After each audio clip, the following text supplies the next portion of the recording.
যে তুমি নিশ্চিত আমার দোয়া আল্লাহ কবুল করবেনই। আপনি নিশ্চিত হইলে আপনার দোয়া কবুল হয়ে যাবে। নিজেকে ছোট করে চাইবেন।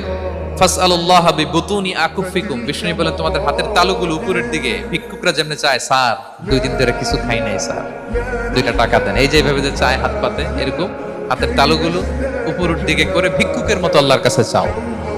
হাত তুলে চাও,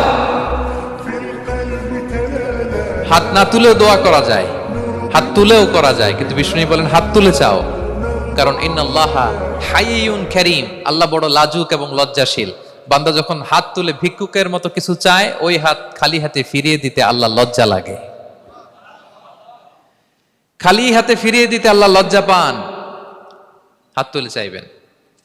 দোয়াতে আল্লাহর নামগুলো ধরে ধরে ডাকুন। ইয়া আল্লাহ, ইয়া রহমান, ইয়া রহিম, ইয়া হাইয়ু, ইয়া কাইয়ুম বিরহমাতিকা আস্তাগীথ। আল্লাহর নাম ধরে ধরে চান, ওই দোয়া আল্লাহ কবুল করবেন। বিশ্বনবীর উপর দুরূদ পড়েন। যে বিশ্বনবীর উপর দুরূদ পড়ে না, ওই দোয়া আল্লাহর কাছে কবুল হয় না, এটা আকাশে পেন্ডিং থাকে। কুল্লু দুআ মুআল্লাক মাহজুব বাইনাস সামাই ওয়াল আরদি মা লাম ইউসাল্লা আলাইয়া।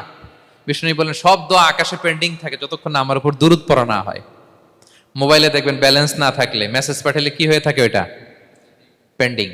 আবার টপ আপ করলেই সেন্ট।